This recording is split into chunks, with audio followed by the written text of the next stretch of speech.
안녕하세요. 단국대학교 일본연구소 HK 플러스 사업단 향기인문학센터의 특강을 맡은 여주세종신문 취재부장 송현아입니다. 오늘 제가 여러분들께 드릴 강의의 내용은요, 여주 마을의 구석구석 숨어있는 명소와 명물에 관한 이야기입니다. 가장 먼저 처음으로 이 사진을 보시겠습니다. 노란 은행잎이 굉장히 아름다운 이곳은 여주의 강천섬입니다. 은행나무가 노랗게 물드는 가을마다 굉장히 많은 분들이 찾아주시는 이미 이름난 명소인데요. 이 강천섬에 대해서 말씀드리려고 하는 건 아니고 이 강천섬이 있는 여주시 강천면에 천주교 성지들에 대해서 말씀을 드리려고 합니다. 먼저 그 전에 강천섬에 대해서 잠깐 말씀을 드리고 넘어갈게요. 강천섬은 인공섬입니다. 그래서 여기 보여지다시피 여기가 이제 강천섬인데요. 요 섬이 이제 4대강 사업 과정에서 조성된 섬이고요. 그 전에는 요 옆에 보이는 요 마을과 이어져 있는 곳이었습니다. 습지였는데, 장마철에는 물이 이제 많아지면서 섬이 되었다가 다시 물이 빠지면 육지와 연결되는 이제 그런 곳이었습니다. 그래서 사람들의 발길이 이제 많이 닿지 않다 보니까 자연적으로 굉장히 잘 보존이 되어 있어서 현재까지도 멸종위기였던 단양 습구쟁이가 자생하기도 하는 그런 아름다운 곳입니다. 그래서 한때는 백패킹 하시는 분들이 많이 찾아주셔서 캠핑이 굉장히 많이 이루어졌었는데요. 지금 현재는 안타깝게도 캠핑은 금지되어 있는 상황입니다. 그래도 가을에 이제 은행나무가 물들 때는 굉장히 많은 분들이 찾아주십니다. 요 강천섬이 있는 여주시 강천면에는 천주교 성지들이 몇 곳 있습니다. 가장 먼저 이제 소개드릴 곳이 예수성심신학교 터인데요. 지금은 이제 없죠. 터만 남아있는 곳인데, 여기가 이제 그 여주시 강천면의 부평리라는 마을입니다. 굉장히 산이 깊은 오지와도 같은 이제 그런 곳인데요. 여기에 이제 우리 가톨릭 대학교의 신학대학의 모태라고 할 수 있는 예수성심신학교가 있었다고 합니다. 19세기 후반에 천주교의 주요 거점이었던 충북 제천에서 많은 분들이 박해를 피해서 이 강천면의 산골 부평리 마을로 들어왔습니다. 이 부평리 마을의 이름을 범골 또는 부엉골이라고도 부르는데요. 그만큼 산이 깊었던 곳이에요. 그래서 호랑이굴이 많이 있었다고 해서 범골이라고도 부르고, 부엉이들이 많이 살고 있다고 해서 이제 부엉골이라고도 부르는데요. 이곳에 천주교 교인들이 많이 이제 와서 마을을 이루고 살아갔습니다. 그러다가 이제 1885년에 이 교인들이 오두막을 짓고 예수성심신학교 중등교육을 시작하게 되었습니다. 그 학교가 바로 지금 현재 가톨릭 대학교의 신학대학교가 되는 그런 모태인데요. 이 학교가 세워지고 나서 불과 2년도 채 되지 않아서 사실은 조불 수호 통상조약이 체결되면서 천주교 박해가 이제 끝나고 이 예수성심신학교는 서울에 있는 용산으로 이전을 하게 됩니다. 그래서 지금 이제 터만 남아 있고요. 학교는 이전이 됐지만 그 이후에도 천주 교인들이 한 70년대 후반까지는 이 부평리 범골 마을에서 살고 있었다고 합니다. 지금 현재는 사람들이 살고 있지는 않습니다. 그리고 이 일대는 다 산인데요. 이 산은 지금 개인 소유지만 이 성심신학교 터는 가톨릭에서 소유하고 있다고 합니다. 그 성심신학교 터와 가까운 곳에 강천면에 도전삼리라는 마을이 있습니다. 이 마을의 이름은 이제 원심이 마을이라고 부르는데요. 병인박해가 시작된 이후에 1870년 초에 이 원심이 마을에도 천주교 신자들이 많이 들어오게 됩니다. 이 신자들이 이제 교우촌을 이루고 살고 있었는데요. 그 마을이 이제 150년 동안 이어져서 지금의 도전삼리 마을을 이제 이루고 있습니다. 뮤텔 주교라는 분이 일기를 이제 남겨놓았는데 그 일기를 통해서 이 원심이 공소에 대한 기록을 알 수 있는데요. 이 원심이 마을에 공소가 있습니다. 여기 지금 사진에 보이는 곳이 이제 작은 성당인 공소인데요. 공소는 대부분 신부가 상주하지 않은 작은 성당을 이제 일컫는 말인데요. 이 원심이 마을에 이 공소가 1890년에 지어졌다라는 기록이 뮤텔 주교의 이제 일기에 남아 있어서 그 기록을 통해서 이제 알 수 있고요. 1892년에 마르땡 신부가 이 원심이 공소에 와서 머물다가 아까 예수성심 신학교 터가 있다는 그 부평리 부원골 마을로 갔다는 그런 기록이 일기에 남아 있습니다. 이 원심이 공소가 굉장히 오래된 건물인데요. 좀 전에 보셨던 그 그림에는 이 공소가 이제 돌로 이렇게 겉부분이 이렇게 외형이 되어 있는데 그 건물은 이제 이후에 새로 이제 1957년에 이제 다시 지은 거고요. 그 전에 지금 133년 정도 되는 이 건물이 대부분 나무랑 흙으로 지어진 그 집이었어요. 근데 이 나무와 흙으로 되어 있는 이 골조는 그대로 남겨둔 상태에서 이제 다시 지은 건물입니다. 그래서 요 사진은 제가 최근에 가서 이제 찍은 사진인데요.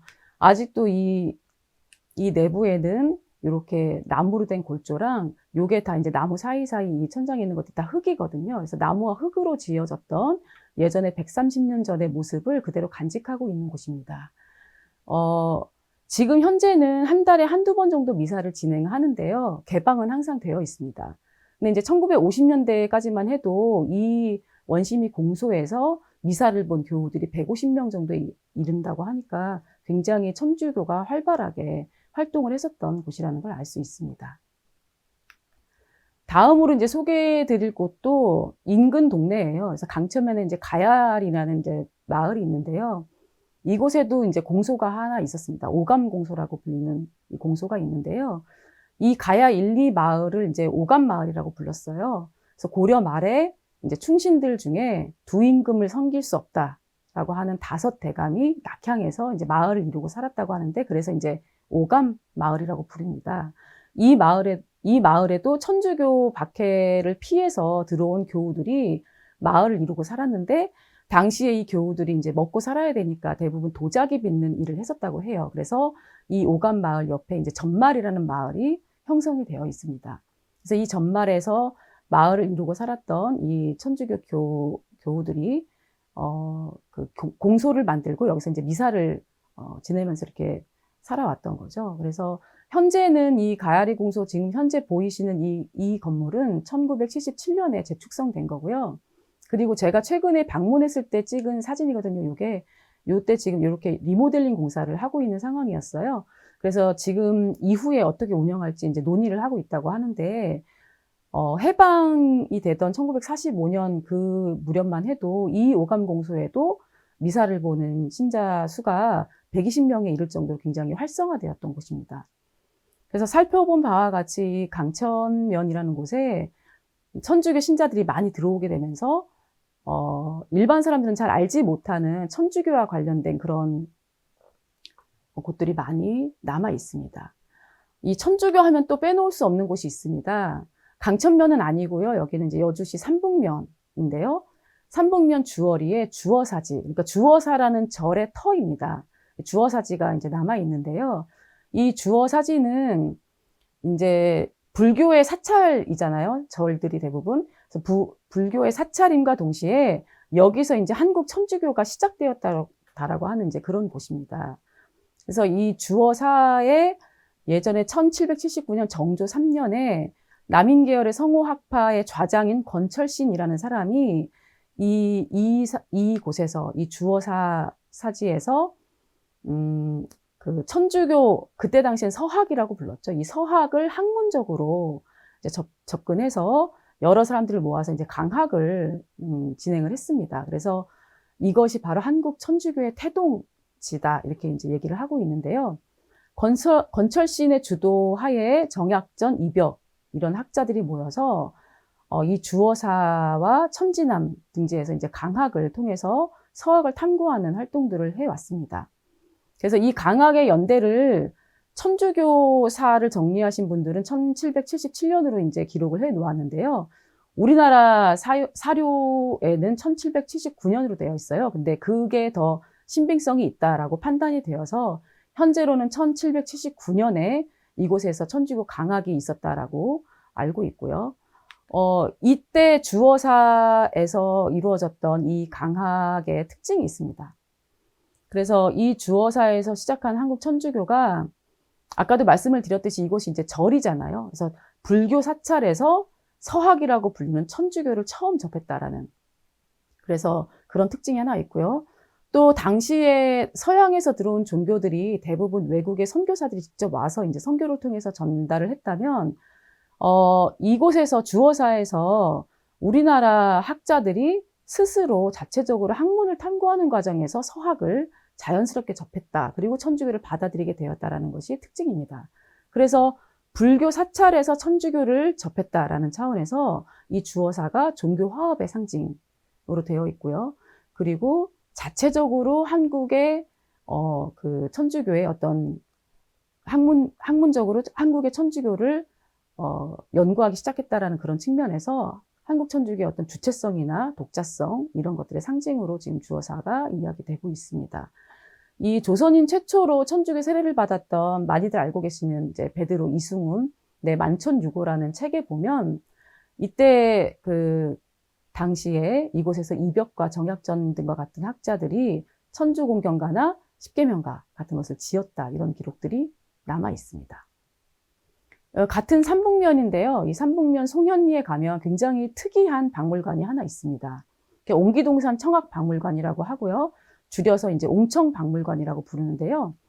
이 박물관은 현재 인천 카톨릭대학교 초대 총장이었던 최기복 신부님이 장애인 수도자들을 이제 함께 데리고 이렇게 그 관리 운영을 해오고 계시는데, 이 박물관이 보시다시피 이렇게 한옥으로 돼 있잖아요. 박물관 안으로 이제 들어가시면 3개 동으로 이제 한옥들이 있고요. 이 박물관 곳곳에 상당히 많은 개수의 옹기, 도자기들이 많이 놓여 있습니다. 그래서 이 옹청박물관은 세종대왕의 훈민정음 창제정신, 서희 선생의 평화외교사상, 주어사에서 있었던 방금 전에 말씀드린 그런 강학회의 종교 화합 정신, 이런 것들을 계승하고자 만들어진 박물관이고요.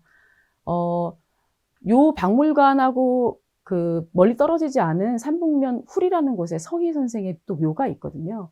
그래서 사실은 세종대왕 릉도 가까이 있고, 그래서 요런 정신들을 다 모아서 이 박물관에서 이런 것들을 좀 잘 계승해 보고 싶다라는 차원으로 만들어진 박물관이고요.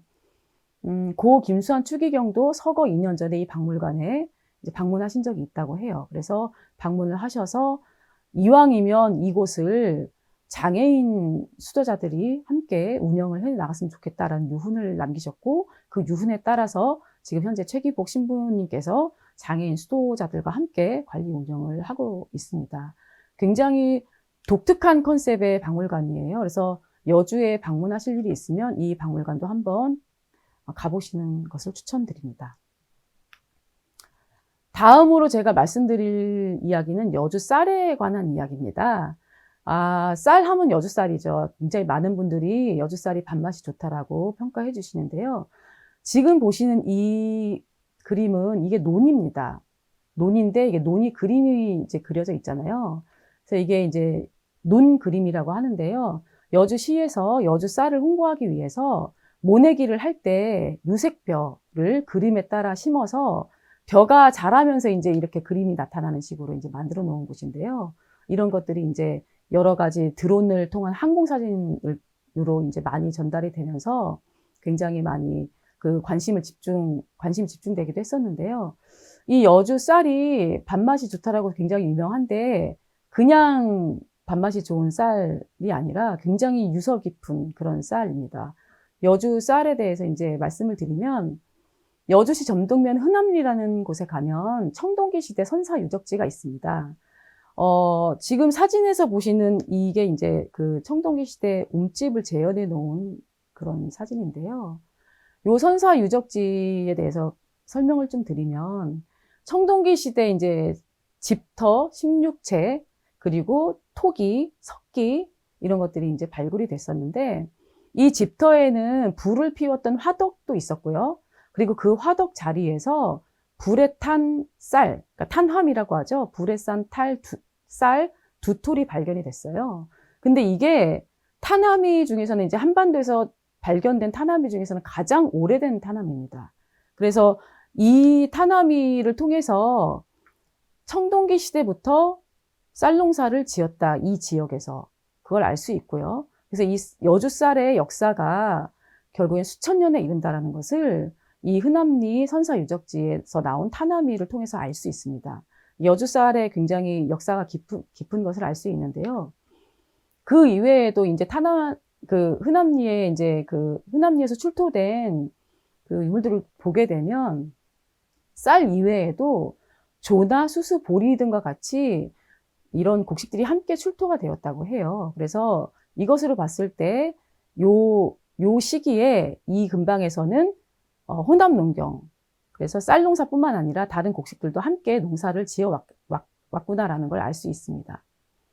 그리고 흔암리에 이제 토기가 발견이 되었는데요. 이것을 흔암리형 토기라고 따로 구분지어서 말을 하고 있어요. 그만큼 독자적인 특색을 갖고 있다는 얘기인데, 이 동쪽 지방의, 동북 지방의 이제 토기의 형태, 구멍무늬 토기나 골 아가리 토기와 같은 형태가 있고, 서북 지방의 팽이형 토기라는 이 토기의 형태가 있는데, 이 흔암리에서 출토된 토기는 이 두 가지 특성을 다 가지고 있다라고 해서 독자적인 어떤 흔암리형 토기라고 이제 명명을 했고요. 그런 특색을 갖고 있다라는 것을 알 수 있습니다. 그래서 흔암리 선사 유적지를 통해서 여주 쌀의 역사, 그리고 여주가 아주 오래 전부터 농사를 짓고 살기 아주 좋았던 그런 땅이었다라는 것을 알 수 있습니다.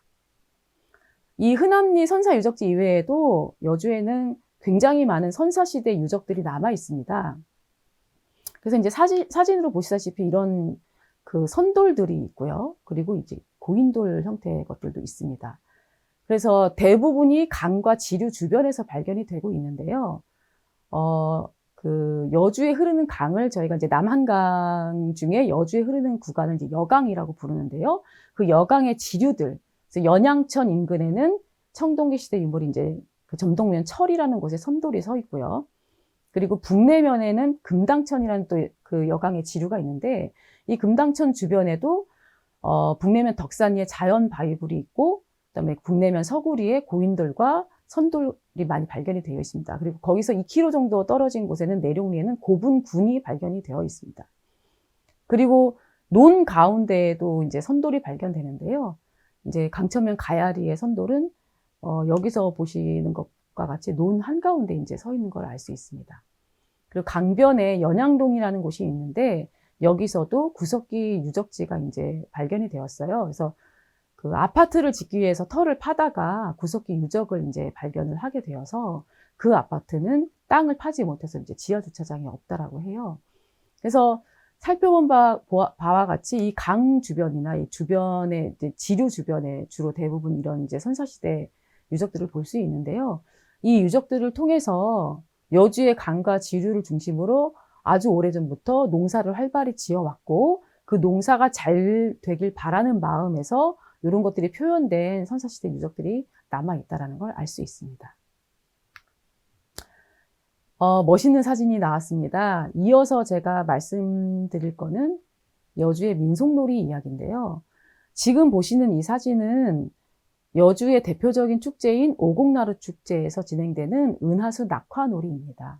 낙화놀이라는 게 이제 불이 이렇게 떨어진다라고 해서 이제 낙화놀이라고 하는데요. 이 낙화놀이가 아주 오래전부터 여주에 이제 내려오고 있다. 그런 아주 대표적인 전통 놀이 중에 이제 하나인데요. 지금부터는 그 낙화놀이에 대해서 말씀을 드리려고 합니다. 여주의 가남읍에 본두리라는 마을이 있습니다. 그래서 이 본두리에서 낙화놀이를 진행을 해왔다라고 전해지고 있고, 현재도 계속 재현 행사를 이제 하고 있는데요. 이 본두리 사람들의 이제 구술을 들어봤을 때, 이 마을의 이제 낙화놀이의 시작은 약 600년 전부터 시작이 되었다고 해요. 그래서 무술년에 굉장히 장마가 크게 진 해가 있었는데, 그때 이제 전염병이 심하게 돌았었다고 해요. 근데 그 어떤 수단을 써도 그 전염병이 잦아들지 않아서 마을 사람들이 굉장히 고민을 많이 하다가 마을의 신령님께 제사를 지내보자 해서 이제 제사를 지냈는데, 이 제사를 지내면서 낙화놀이가 시작됐다고 합니다. 그래서 이제 본두리에 가면 굉장히 큰 향나무가 이제 있는데요. 정월 대보름에 보름달이 뜨기 전에 이 향나무에서 큰 제사를 올렸다고 해요. 그래서 그 큰 제사를 올린 다음에 질병을 막기 위한 그 그 행사 중에 하나로 이제 불에 태워버린다라는 그런 차원에서 이제 불과 관련된 이 행사를 이제 하게 되었는데, 그게 바로 유래가 되면서 이제 정월 대보름마다 낙하놀이를 계속 진행을 해왔다고 합니다. 그래서 이 놀이가 지금도 해마다 재현이 되고 있는데요. 본두 1, 2와 본두 1, 2가 한 해씩 번갈아 가면서 이제 낙하놀이 재현 행사를 하고 있습니다. 그래서 본두 1, 2에서 재현되는 낙하놀이를 우리가 조기울 낙하놀이라고 부르고요. 그 다음에 이제 본두 1, 2에서 재현되는 낙하놀이를 해촌 낙하놀이라고 부르는데요. 지금 보시는 이 사진은 본두 1, 2에서 재현되는 조기울 낙하놀이 사진입니다. 굉장히 멋지죠? 아마 여러분들이 드라마 같은 데서 낙하놀이를 보신 적이 있을 거예요. 요거는 이제 본두 1, 2에서 진행되는 이제 해촌 낙하놀이 사진인데요.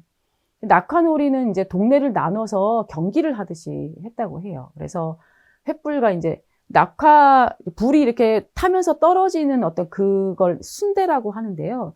이 순대를 만들어서 줄에 매달고, 그 다음에 옆에 이제 횃불을 같이 태우면서 먼저 빨리 타들어가는 마을이 이제 이기는 쪽이라고 합니다. 그래서 이게 불이 빨리 타들어가면 그 해에는 풍년이 든다라는 얘기를 하는데요. 이 낙하놀이에 쓰일 낙하순대를 만들고 준비가 되면, 아까도 말씀드렸듯이 놀이를 하기 전에 제사를 먼저 지내고, 그 다음에 이 제사를 이제 모든 순서를 다 지켜가면서 제사를 지내고, 나중에 맨 마지막에 이제 충문을 읽고 나서 그걸 불에 태워서 이제 버린 다음에, 낙하놀이는 어둑어둑해지면 밤 7시 정도부터 이제 시작을 한다고 해요. 그래서 줄에 매달아 놓은 순대에 이제 불을 붙여서 타들어가면서 흘러내립니다. 그래서 그게 이제 굉장히 반짝반짝하게 흘러내리면서 굉장히 장관을 이루는데요. 그래서 낙하놀이를 하면서 순대가 타들어가고, 그 옆에 놓여 있는 횃불도 같이 타들어가고, 옆에서는 농악대들이 농악을 울리고, 그렇게 하면서 이제 놀이를 하고요. 그다음에 이제 본두리 사람들이 모두 참여하기 위해 이제 일요일에 다 같이 모여서 이제 행한다고 합니다. 이 낙하놀이를 할 때 이제 아까 제가 순대를 이제 만들어서 매달아 놓는다고 이제 설명을 드렸는데, 그 순대를 만드는 법을 제가 이제 설명을 드릴게요. 한지를 요만한 크기로 다 이제 고르게 잘라서 이 한지를 미리 만들어 놓은 양잿물에 충분히 적십니다. 그래서 양잿물을 충분히 먹인 다음에 빨랫줄에 이 종이들을 빨래처럼 쭉 널어서 충분히 말려줍니다. 그리고 이 종이가 마르는 동안에 이제 그 낙하 때 이제 타들어가는 부분이죠. 그 타들어가는 부분을 만들어야 되는데, 이제 참숯을 만들어서 숯을 먼저 굽고, 그 구운 숯을 곱게 갈아서 숯가루를 만듭니다. 그리고 숯가루만 있어서는 안 되고, 이 숯가루가 잘 탈 수 있도록 도와주는 역할을 하는 나무 껍질 가루가 또 필요해요. 그래서 이제 나무에서 껍질을 이제 벗겨 와가지고 그 껍질을 곱게 갈아서 나무 껍질 가루를 만듭니다. 그래서 숯가루와 나무 껍질 가루를 1:1 비율로 잘 섞어서 가루를 만들고요. 미리 양잿물을 적셔서 이제 말려놓은 그 종이 위에다가 이 숯가루와 나무 껍질 가루를 섞은 이 가루를 골고루 펴서 올린 다음에 이거를 김밥처럼 돌돌 맙니다. 그래서 김밥처럼 돌돌 마른 다음에 풀리지 않도록 중간중간에 끈으로 촘촘하게 이렇게 묶어서, 여기 이제 그림에 보시다시피 이렇게 이제 이게 순대들을 모아놓은 건데요. 이렇게 해서 이게 하나의 순대가 이제 이렇게 만들어지면 이 순대들을 이제 준비를 해 놓고, 긴 줄에 이 순대들을 이제 매달아 놓고 나중에 불을 붙여서 이게 이제 흘러내리도록 이렇게 진행을 하게 됩니다. 이렇게 이제 낙하놀이 순대를 만들게 되면 이제 낙하놀이가 진행이 되는데, 제가 요거를 아까 사진으로만 보여드렸는데 한번 영상으로도 보여드리겠습니다. 짧은 영상입니다. 네, 불이 붙은 이제 낙하 순대에서 이렇게 불꽃들이 이제 이렇게 천천히 이렇게 흘러내리는 건데요. 계속해서 흘러내립니다. 그래서 한꺼번에 흘러내릴 때 좀 장관을 이루기도 하거든요. 네, 이렇게 한꺼번에 이제 순대에서 불들이 이제 흘러내립니다. 네, 이렇게 해서 이게 더 빨리 이제 타들어가는 쪽에서 먼저 이제 이기는 이제 그런 놀이입니다. 다음으로 이제 제가 소개시켜 드릴 여주의 민속놀이는요, 여주 쌍용거 줄다리기입니다. 이게 여주의 12마을에서 이 쌍용거 줄다리기가 진행됐다라고 하는데요. 이 12마을의 공통점이 뭐냐면 대부분 강 주변에 이제 포구가 있는 이제 그런 마을이에요. 그래서 이 포구 지방에서 이 놀이가 진행됐다라고 하는 것은 이게 이제 포구 주변에 강이 가까운 곳에 이제 농사들을 많이 짓는데 이 농사가 잘 되기를 바라는 그런 마음에서 농경 의식의 하나로 이 쌍용거 줄다리기라는 놀이가 이제 진행된 것으로 이제 보이는데요. 아까 이제 낙화놀이를 할 때도 이제 먼저 제를 지낸다고 말씀을 드렸잖아요. 이 쌍용거 줄다리기를 할 때도 먼저 고사를 지내서 뭔가 이렇게 나쁜 애군들을 이제 물리친 다음에 이제 시작이 되는데요. 이 부분이 이제 용이라고 하는 건데요. 짚을 엮어서 아주 굵고 길게 만든 줄입니다. 그래서 이걸 이제 용이라고 부르는데 이 용을 준비하는 것으로부터 이제 쌍용거 줄다리기가 시작이 됩니다. 그래서 집집마다 이제 추수가 끝나고 나서 이제 가지고 있었던 그 짚을 다 집집마다 걷어요. 그래서 걷어서 가로 이렇게 대나 이제 어떤 고목나무에 이제 나뭇가지를 갖다 놓고 여기에 이제 짚을 걸고 삼합줄을 꼬아서 아주 굵고 긴 줄을 만듭니다. 그래서 이 줄을 가지고 암수용을 만드는데 길게는 100에서 150m 정도 된다고 합니다. 그래서 굉장히 큰 줄을 만들어서 이것을 일단은 숨겨둔다고 해요. 대회가 진행되기 전까지는 숨겨둔다고 해요. 그리고 대회 날이 되면은 용이 이제 두 가지를 만들어 놓는데 하나는 수용, 하나는 암용입니다. 그래서 편을 두 쪽으로 갈라서 이 암용과 수용을 가지고 실갱이를 하다가 먼저 상대편의 깃발을 뺏은 쪽이 이제 이기는 그런 놀이입니다. 그래서 뭐 많이들 보셨을 거예요. 그래서 이게 줄이 이제 굉장히 굵고 길기 때문에 무게가 꽤 나갑니다. 그래서 실제로 쌍용거 줄다리기를 제대로 하던 시기에는 이 줄을 이제 매는 사람들이 한 300에서 350명 정도가 될 정도로 굉장히 규모가 크다고 해요. 지금은 재현 행사를 하긴 하지만 그 정도 규모로 이제 하기는 어려운 상황인데요. 그 당시에는 이제 그 정도 규모의 사람들이 마을 사람들이 다 모여서 이제 이 놀이를 했다고 합니다. 그래서 암용과 수용 편으로 나눠서 이렇게 줄을 이렇게 매고 움직여서 딱 붙었을 때 이제 서로 이렇게 깃발을 뺏기 위해서 하다가 먼저 뺏은 이제 편이 이제 이기는 건데요. 이긴 편은 우리가 사대부다라고 하면서 이제 으스대고 이제 진 편은 분통을 터뜨리는. 그렇지만 경기가 끝나고 난 이후에는 다 같이 화합의 한마당을 펼치면서 신바람 나는 놀이를 벌였다고 합니다. 이 여주 쌍용거 줄다리기가 1987년에 진행됐던 전국 전통예술제에서 대통령상을 받았던 그런 전력이 있는 굉장히 유명한 놀이입니다. 그래서 이제 사진들이 이제 여러 가지가 있는데요. 이게 다 이제 쌍용 거줄다리기 진행했던 사진이고요. 요 사진은 얼마 전에 진행됐었던 여주의 오곡나루 축제에서 개막 행사로 저희가 쌍용거 줄다리기 이제 재현 행사를 진행한 바가 있습니다. 이 쌍용거 줄다리기는 그 대동단결, 화합, 협동 이런 것들을 대표하는 놀이인데요. 이 쌍용거 줄다리기가 끝나고 나면 이제 액매기 순서가 이제 진행이 되는데요. 대부분 줄다리기를 하거나 했을 때 액매기를 한다면은 그 줄다리기가 끝난 다음에 그 줄들을 잘라서 자른 이 줄을 자기 집 문 앞에 이제 걸어둔다거나 아니면 본인이 농사를 짓는 논에 가서 태우면서 모든 액을 다 이제 몰고 가라 이런 이제 액매기 행사들을 하게 되는데요.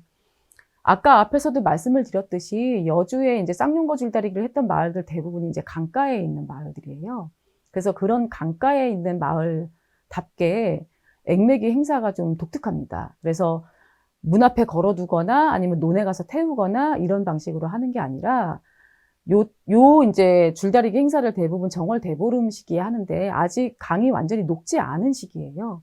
그러면 이제 강에 이제 얼음이 이렇게 얼어 있으면은 그 얼음 위에다가 조각낸 용, 그러니까 짚을 엮어 놓은 그 용들을 조각내서 이제 올려두고 나중에 이제 해빙이 되면서 그 모든 액들을 다 모아서 떠내려 보낸다라고 하는 형태의 액송 의식을 하는 것이 이 여주 쌍용거 줄다리기의 특징 중에 하나라고 볼 수 있습니다. 그리고 이 액송 의식을 통해서 마을 또는 가정에서 기를 꽂아 놓거나 아니면은 그 기 앞에서 이렇게 손 비비미를 하면서 복을 기원하고 액을 다 물리쳐 주십사 이렇게 기원하는 이제 이런 행사들을 하게 됩니다. 네, 지금까지 이제 여주의 그 민속놀이에 대해서 제가 말씀을 드렸고요. 이어서 드릴 말씀은 이제 역사에 대한 이제 이야기인데요. 요 그림은 부조 작품을 사진 찍어 놓은 거예요. 우리가 흔히 삼전도의 굴욕이라고 하는 이야기들을 많이 하는데, 인조가 청태종 앞에서 3번 절을 하면서 9번 바닥에 머리를 찧었다고 하는 삼배 구고두례 또는 삼괴 구고두례라고 하는 그것을 이제 재현한 그 장면을 이제 부조 작품으로 만들어 놓은 건데요. 삼전도비 옆에 이제 이게 전시되었을 때 이제 찍어 놓은 사진입니다. 이거를 이제 말씀드리는 이유는 여주에 이제 효종대왕 릉이 있어요. 그리고 효종이 이 삼전도의 굴욕을 씻기 위해서 펼쳤던 북벌정책, 북벌론하고 관련 있는 인물들이 여주에 많이 잠들어 있습니다. 그래서 그 이야기를 좀 전해드리려고 합니다. 이곳은 효종대왕 릉입니다. 세종대왕 릉 바로 옆에 있고요. 왕의 숲길이라는 아주 예쁜 숲길로 효종대왕 릉과 세종대왕 릉이 연결이 되어 있습니다. 근데 이제 세종대왕 릉은 많이들 알고 계시지만 효종대왕 릉은 많이 모르시는 것 같아요. 세종대왕 릉을 저희가 영릉이라고 부르는데 효종대왕 릉도 똑같은 영릉입니다. 그런데 이제 한자가 서로 다르죠. 그래서 이제 세종대왕 릉의 영릉은 이 영자고요. 효종대왕 릉은 이제 다른 영자를 쓰는데, 사실 병자호란 당시에 이 효종대왕은 18살이었다고 해요. 그래서 18살이었을 때 아버지 인조가 청나라 황제 앞에서 굴욕적인 어떤 그런 예를 표하는 이런 장면을 목격을 하게 됩니다. 그리고 대군 시절에 이제 청나라의 볼모로 가서 10년 동안 이제 청나라에서 지내다가 이제 돌아오게 되는데요. 돌아온 이후에 이제 효종이 임금이 되죠. 임금이 되고 나서 청나라를 정벌해서 원수를 갚고 그다음에 명나라에 대한 의리를 지키자라는 그런 내용을 담은 북벌 정책을 추진하게 됩니다. 근데 사실 효종은 형이었던 소현세자에 비해서는 역사적으로 많이 주목받지는 못했어요. 여주에서는 또 능이 세종대왕릉 바로 옆에 있다 보니까 잘 보이지 않습니다. 하지만 효종은 호란 이후에 피폐해졌던 민생을 다시 일으키기 위해서 굉장히 애를 썼던 임금이에요. 그래서 대동법을 다시 재추진하면서 이제 조세 부담도 덜어주려고 애를 썼고요. 농가집성이라는 책을 간행해서 이제 농사가 잘 돼야 이제 백성들이 살기 좋아지니까 그런 노력들을 굉장히 많이 했던 그런 성군입니다. 이런 효종대왕이 북벌 정책을 추진하는 과정에서 빼놓을 수 없는 사람이 바로 우암 송시열입니다. 여주에 시청과 굉장히 가까운 이제 시내에 대로사라고 하는 사당이 있어요. 여기가 이제 우암 송시열의 사당인 대로사인데요. 효종이 북벌을 추진할 때 송시열이 아주 대표적으로 전면에 나서서 이 북벌을 함께 추진했던 그런 사람입니다. 효종이 이제 죽은 후에는 북벌론이 이제 중단되었는데요.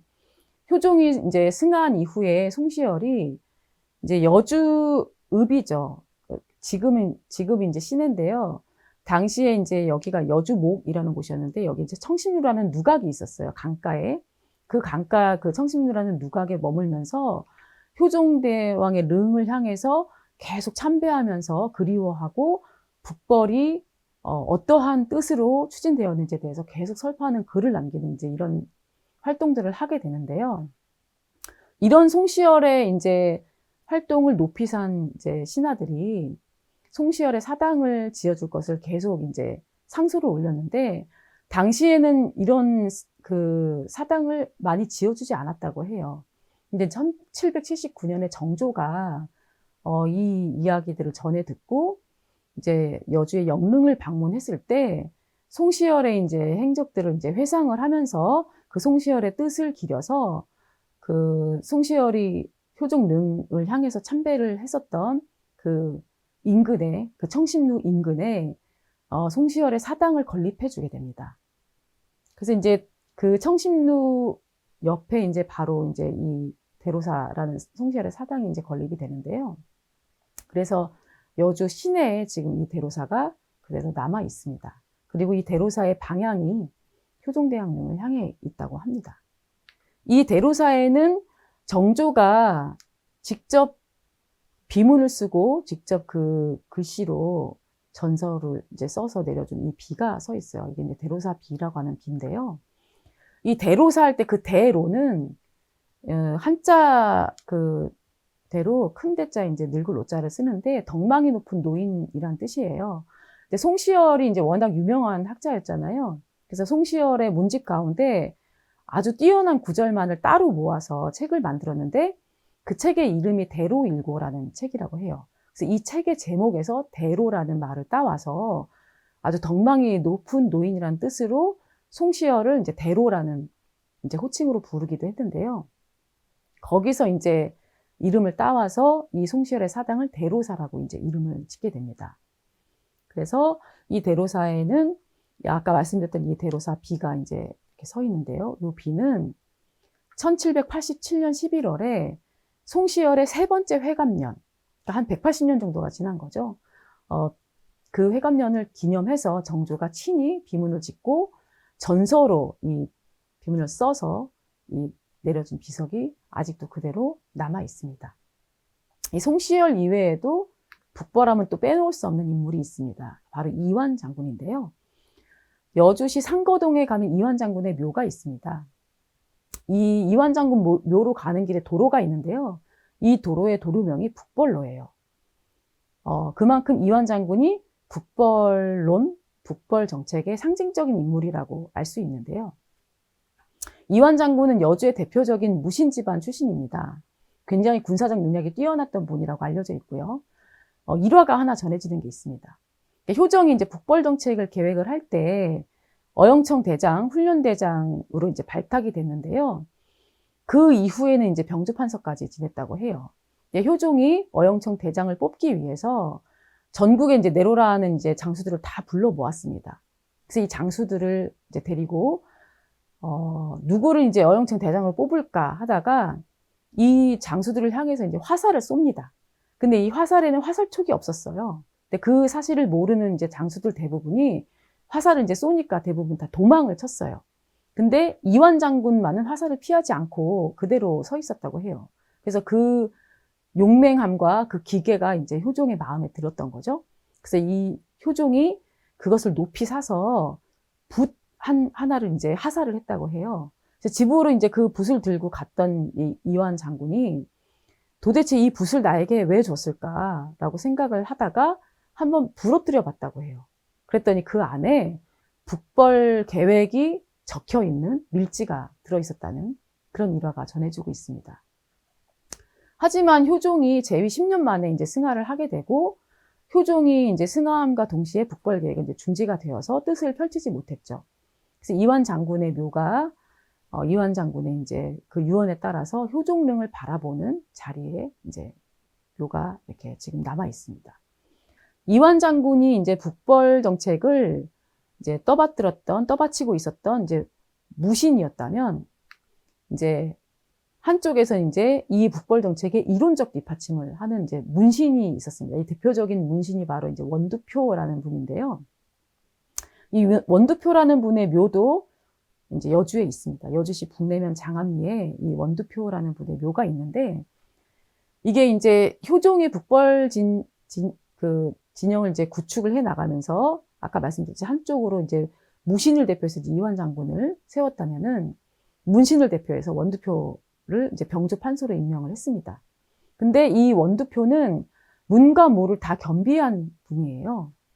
그래서 이 굉장히 키도 크고 군사적 능력도 뛰어나고 그렇지만 또 이론에도 또 강하기 때문에 사실상 그 북벌 정책의 이론적 토대를 이제 원두표라는 분이 다 이제 만들어가는 튼튼하게 이제 뒷받침하는 그런 역할을 했다고 합니다. 그래서 효종이 이제 이 원두표라는 사람을 굉장히 믿었다고 해요. 그래서 나라의 어떤 중한 어떤 그런 문제들을 논할 때마다 이 원두표를 밀실에 불러서 술을 권하면서 함께 이야기를 나눴다라고 할 정도로 원두표를 신임했다고 합니다. 그런 내용들이 지금 이 원두표 묘에 있는 신도비에도 그 비문에 잘 나타나 있다고 합니다. 다음으로는 이제 여주의 왕비 이야기를 한번 해볼게요. 지금 보시는 이 사진은 감고당이라는 곳입니다. 원래 이 감고당이라는 집은 이 숙종에 비었던 인현왕후가 자기 친정에 이제 내려준 집이에요. 그래서 원래는 이제 현재 지금 서울의 안국동에 이제 이 집이 있었습니다. 그러다가 이 집이 이제 헐리워질 이제 위기에 놓여 있을 때 지금의 이제 덕성여대 재단인 덕성학원에서 이 감고당을 삽니다. 그래서 덕성여대가 지금 있는 그 쌍문동 인근으로 이 감고당을 옮겨갑니다. 그러다가 다시 이 재단의 어떤 사정으로 인해서 다시 감고당이 헐리워질 이제 그런 위기에 놓여 있을 때, 당시에 이제 명성황후 생가 성역화 사업을 하던 여주군, 당시는 여주군이죠. 여주군에서 이제 서울로 올라가서 직접 감고당을 살펴본 이후에 이거를 우리 여주로 가지고 내려오자라고 이제 결심을 하고 이제 그 성역화 사업 중에 하나로 감고당 복원을 해서 여주를 이제 가지고 오게 됩니다. 그래서 지금 현재 이 감고당은 명성황후 생가 유적지 안에 놓여져 있습니다. 이 감고당이라고 하는 집은 인현왕후가 이제 기거를 했었던 집이기도 하고요. 명성황후가 이제 책봉이 된 이후에, 이제 간택이 된 이후에 서울로 올라가서 궁으로 입성하기 전에 이제 잠시 머물렀던 곳이기도 합니다. 명성황후 생가 말씀을 드리면 여주시 이제 능현동이라는 곳에 명성황후 생가가 있는데요. 이 명성황후랑 인현왕후가 같은 집안 사람이에요. 그래서 여러분들도 잘 아시는 이제 명문 집안 중에 하나가 이제 여흥민씨라는 집안이 있어요. 그래서 세종의 어머니죠. 태종의 비인 원경왕후도 이제 여흥민씨인데요. 이 인현왕후의 아버지인 민유중, 여흥민씨의 민유중이라는 사람의 묘막으로 이 집을 처음에 지었어요. 그러다가 민유중의 5대 손이 바로 명성황후의 아버지인 민치록입니다. 그래서 민치록이 이 집에서 살면서 딸인 민자영을 낳고, 그다음에 이 민자영이 훗날에 이제 명성황후가 되는데요. 이 집에서 8살 때까지 살았다고 합니다. 사실 당시에 이 건물이 안채만 남아 있었어요. 그러다가 이제 1970년대에 2차례에 걸쳐서 중수를 하면서 1990년대에 들어와서 행랑채와 사랑채, 별당 이런 것들을 갖추게 돼서 지금 현재의 모습으로 이렇게 복원이 되어 있습니다. 사실 이 집은 굉장히 규모가 크지 않아요. 아담한 규모인데 구조물의 형태와 짜임새가 조선 중기의 살림집의 특징을 잘 보여주고 있어서 나름의 가치가 있는 곳이라고 할 수 있습니다. 여주 출신 왕비가 많아요. 그래서 여주 출신 왕비와 빈까지 합치면 총 11명이 된다고 하는데요. 고려시대의 원종의 비인 순경태후, 그리고 이제 조선시대에만 왕비, 정실왕후만 8명이 여주 출신입니다. 그래서 조선이 이제 왕이 27명이었는데, 그 중에 8명이 여주에 고향을 둔 왕비였다는 거예요.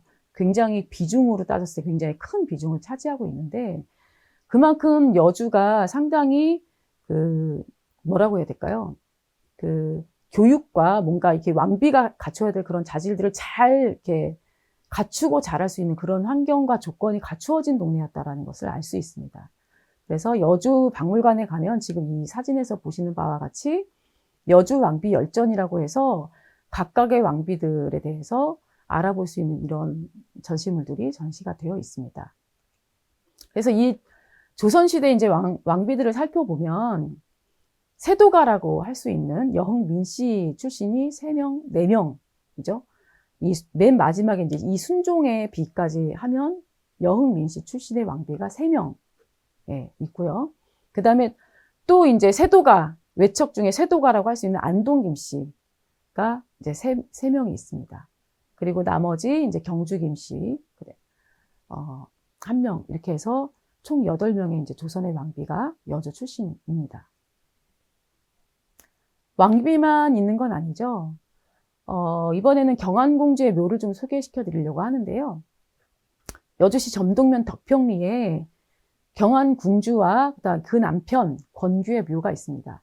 처음에는 권규의 묘라고만 되어 있었는데, 경안궁주와 이제 함께 부르게, 경안궁주와 권규의 묘라고 이제 함께 부르게 이제 나중에는 그 칭호를 바꿨는데요.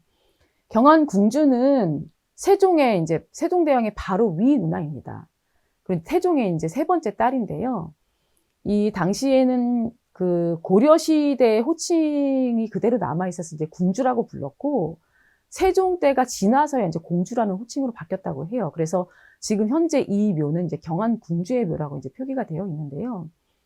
이 권규가 이제 경안궁주의 남편이니까 이제 공주의 남편이니까 이제 우리가 이제 부마, 왕의 사위라고 하잖아요.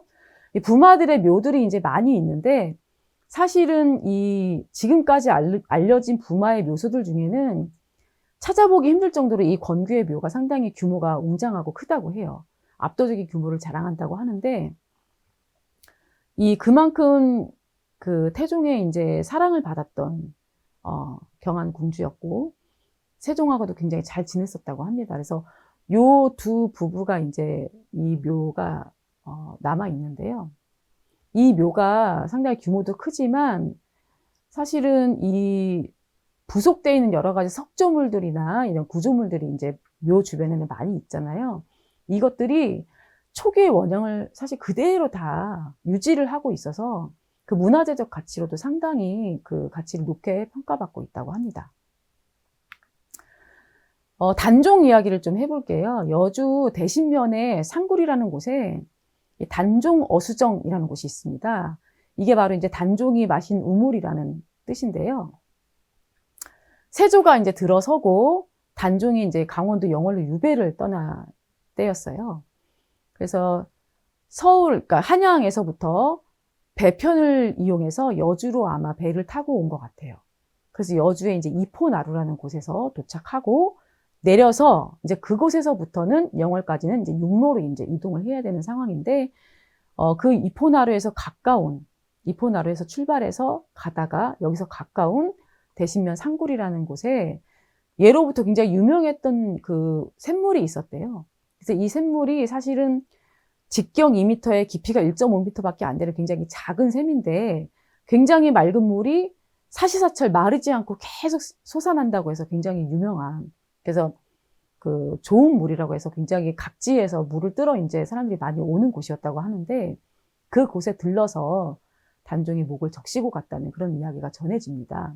지금 이 단종 어수정은 지금 현재는 골프장 부지에 이제 편입돼 있어요. 그래서 이제 그 골프장에 이제 오시는 분들이 이제 이 단종 어수정에 대해서 이제 이야기를 듣고 한 번씩 들러서 보고 가신다는 이제 그런 곳입니다.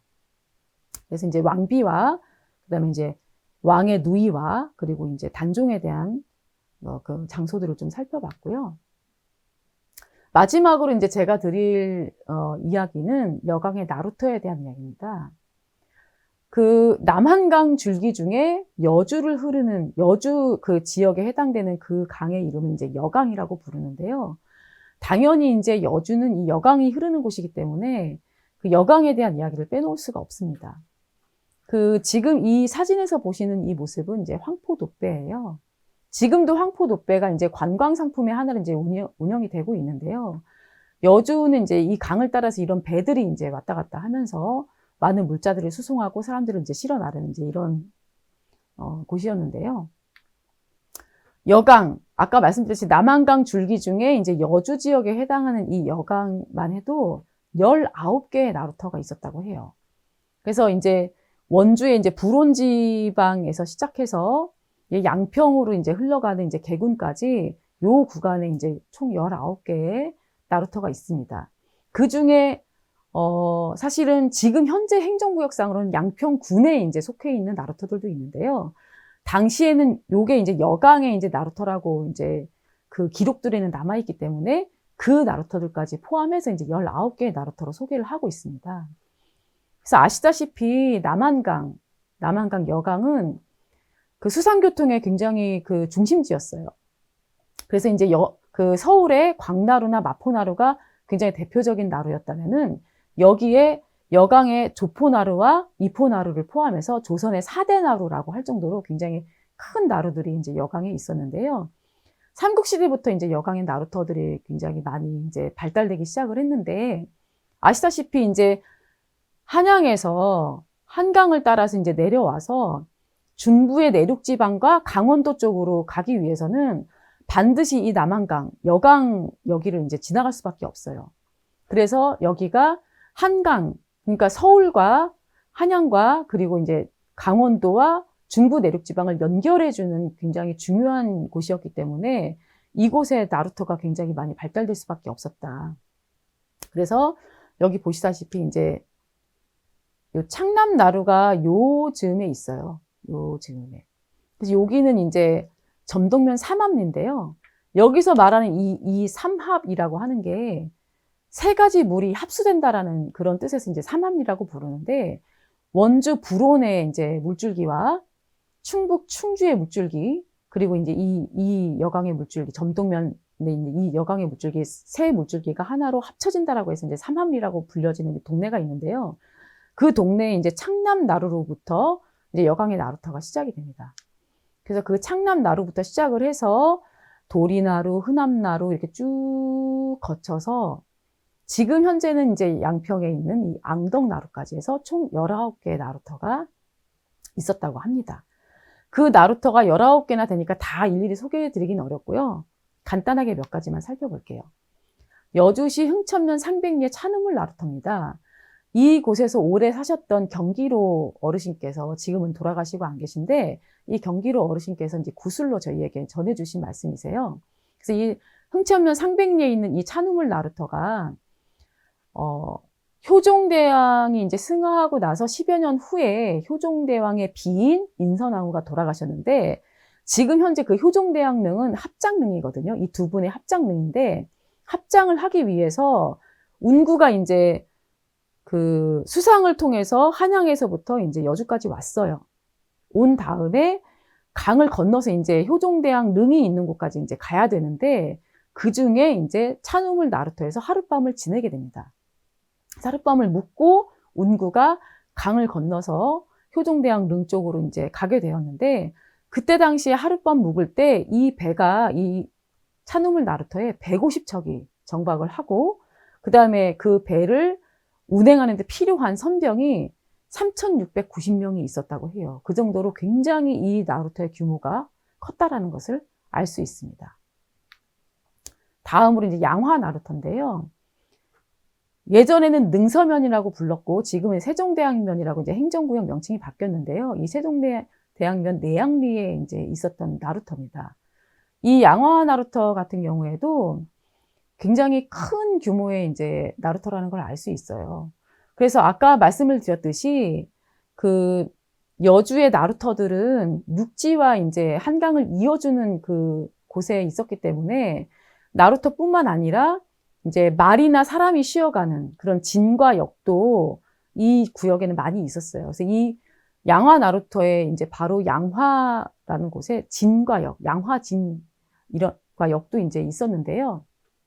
그래서 이제 충청도나 강원도나 이런 데서 서울로 이제 한양으로 올려보내기 위한 여러 가지 진상 물품이나 이런 것들이 이 양화진으로, 육상을 통해서 양화진으로 옮겨진 다음에 이 양화진에서 양화나루를 통해서 이제 수운을 통해서 이제 서울로 올라가게 되는, 한양으로 올라가게 되는 이제 이런 곳인데, 그러다 보니까 여기가 굉장히 큰 선박들, 한양으로 가는 모든 물건들을 여기 이제 실어 날라야 되기 때문에 큰 선박들이 늘상 이 양화 나루터에 50여 척 이상이 이제 주둔을 하고 있었다고 해요. 그리고 물건을 이제 이렇게 싣는 그런 선병들도 120명씩 늘 주둔을 하고 있었다라고 하는 걸 봤을 때 굉장히 큰 나루터라는 걸 알 수 있습니다. 이런 이야기를 흥천면 복대리에서 살고 계신 이제 우리 성흥한 어르신께서 구술로 이제 전해주신 바가 있고요.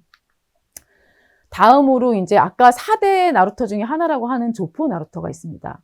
이 조포 나루터는 신륵사 바로 인근에 있어요. 굉장히 큰 나루터였는데, 여기가 이제 조포 나루터를 이제 그 표지석이 이제 세워져 있는데, 그 옆에 이런 비가, 위령비가 하나 있습니다. 조포 나루터 하면은 여주에서 좀 오래 사셨던 어르신들은 다 가슴 아픈 이야기를 하나 해주십니다. 이 조포 나루터와 관련돼서. 이제 1963년도에 그때만 해도 이제 여주에 다리가 없었어요. 그래서 대부분 배를 통해서 강 건너 마을을 이제 다니던 이제 그런 시기였는데요. 그 안양에 이제 흥안초등학교라는 학교에서 5학년, 6학년 학생들이 실륵사로 수학여행을 왔다고 해요. 그래서 실륵사로 가기 위해서는 배를 타고 강을 건너야 되는데, 당연히 이제 배를 탔겠죠, 학생들이. 배를 타고 이제 실륵사 가서 실륵사를 이제 보고 다시 돌아오는 길에 나루터 가까이에 이제 다가오니까 학생들이 내릴 때가 됐으니까 이제 배에서 이제 일어나서 배 앞쪽으로 이제 이렇게 쏠리게 된 거죠. 그러면서 이 배가 엎어져서 학생들과 이제 그 배에 타고 있었던 학부모, 교사들까지 다 이제 강물로 다 쏟아져 내렸던 그런 사고가 있었어요. 그래서 당시에 그 사고 때문에 학생 37명과 그다음에 이제 그 교사와 학부모가 이제 12명 해서 총 49명이 이제 돌아가셨다고 하거든요. 그리고 이제 여기도 있듯이 강에 빠진 아이들을 구하기 위해서 이 교장 선생님이 강에서 이제 아이들을 구출하려고 하다가 이제 돌아가셨다고 해요. 그래서 그때 당시에 이게 이제 굉장히 크게 신문 기사에 나올 정도로 큰 사고였는데, 여주에 이제 오래 사셨던 어르신들은 조포나루 하면 다 이 사건이 생각난다 하면서 말씀을 해주십니다. 그래서 지금 이제 천송 이통에 사시는 정동관 어르신께서 조포나루터에 관련해서 이 이야기를 해주신 것을 제가 이제 전해드립니다. 그래서 그런 그때 돌아가셨던 분들을 위해서 이렇게 위령비를 따로 이렇게 세워놓았습니다. 마지막으로 이제 이포 나루터에 대해서 말씀을 드릴 텐데요. 굉장히 큰 나루입니다. 아까 제가 단종이 마시고 간 우물 이야기를 할 때도 이포 나루 이야기를 잠깐 드렸는데, 삼국시대부터 굉장히 중요한 나루터로서 내륙 지방하고 이제 서울을 이어주는 굉장히 중요한 역할을 하는 나루터였습니다. 근데 이제 여기에 이제 뗏목 수송 과정에 이제 여기에 수많은 사람들이 이 이포 나루에 이제 머물게 되다 보니까 굉장히 많은 이제 그 상권이 조성이 되어서 예전에는 굉장히 이포 나루터가 이제 성황이었다고 해요. 그리고 일제강점기 때는 요 이포 나루터가 있는 이포리 인근에 이제 상홀이라는 마을이 있는데, 여기에 이제 금광에서 금을 캐는 이제 이런 일들을 했었기 때문에 그 인부들도 굉장히 많았고 해서 이 상인들과 인부들이 머물고 드나드는 굉장히 큰 상권이 형성된 마을이었다고 하는데, 지금은 굉장히 작은 그런 시골 마을이에요. 이 이포나루가 이제 얽혀있는 이야기들이 전달이 되고 있는데, 단종이 이제 영월로 유배가면서 이 배를 타고 한양에서부터 와서 이포 내려서 이제 걸어가기 전에 한양 쪽을 이제 바라보면서 너무나 그 한양이 그리워서, 그리고 앞으로 벌어질 일들이 너무나 두려워서 이 이포나루에서 통곡을 하고 갔다라는 이야기가 전해지고요. 그리고 명성황후가 이모군란이 발생했을 때 그 화를 면하기 위해서 이쪽으로 이제 피신을 했는데, 이포나루에서 3일을 기다리면서 다시 한양으로 이제 재입성할 때를 기다렸으나 그걸 이루지 못하고 인근의 지금 현재 이천의 장호원으로 이제 피신했다는 그런 이야기가 구전으로 전해지고 있습니다. 지금까지 이제 제가 여주 마을 구석구석에 숨겨져 있는 여러 명소와 명물에 대해서 말씀을 드렸는데요. 요 마지막 이야기로 여주는 아까도 말씀드렸듯이 강이 발달되어 있는 동네고, 강을 중심으로 농사도 짓고 강으로 수많은 떼목들이 다니면서 이제 물자들과 사람들을 이제 나르는 곳이었다 보니까 늘 사건 사고가 있었을 것 같아요. 그래서 이 강을 따라 내려가다 보면은 흥천면 개신이라는 그 강가의 마을에 절벽에 요렇게 생긴 이 불상이 새겨져 있습니다. 그래서 이거를 이제 개신리 마해열의 입상이라고 부르는데, 이 마해열의 입상에 대해서는 전해져 내려오는 이야기가 하나 있어요. 그래서 고려 말에 무학대사가 실륵사에 있을 때 배를 타고 가면서 배를 졌던 그 삿대를 가지고 지나가던 벼랑에다가 이제 이렇게 그림을 그려 놓았다. 이 불상에 그림을 그려 놓았다라는 이제 전설이 있는데, 이 불상이 굉장히 영험하다고 해서 많은 사람들이 집안의 어떤 근심 걱정을 풀고, 만약에 아이가 없다 그러면 아이를 이제 점지해달라, 이제 이런 것들을 이제 그런 기원을 하기 위해서 이 마해열의 입상을 많이 찾아왔다고 해요. 그래서 이 마해열의 입상이 있는 이 바위를 이제 부처바위라고 부르는데, 이 부처바위라는 그 이름에서부터 이 마을 이름이 불암동, 부처울 이런 식으로 이제 그 마을 이름이 이제 유래됐다고 하는데요. 옛날에는 이 강을 주변으로 굉장히 많은 일들이 벌어졌었기 때문에 사람들이 늘 그 안전과 어떤 무사를 비는 그런 행위들을 많이 했었고, 그것을 위해서 이 마해열의 입상이 만들어지지 않았을까 이렇게 추측이 됩니다. 지금까지 여주 마을의 구석구석에 숨어있는 이야기들을 전해드렸고요. 더 많은 이야기를 보시려면 저희가 이제 여주 마을의 구석구석을 취재하면서 147개의 기사를 이제 써서 저희가 이제 보도를 했었었는데요. 그 기사들을 다 찾아보시면 제가 방금 말씀드린 그런 내용들 뿐만 아니라 훨씬 더 많은 이야기들이 이제 실려 있습니다. 여기를 참고하셔서 더 많은 이야기들이 궁금하신 분들은 여기를 오셔서 이제 이 기사들을 좀 보시면 될 것 같고요. 지금까지 여주에 알려지지 않은 많은 이야기들을 여주 마을에 숨겨져 있는 명물과 명소라는 제목으로 말씀을 드렸습니다. 감사합니다.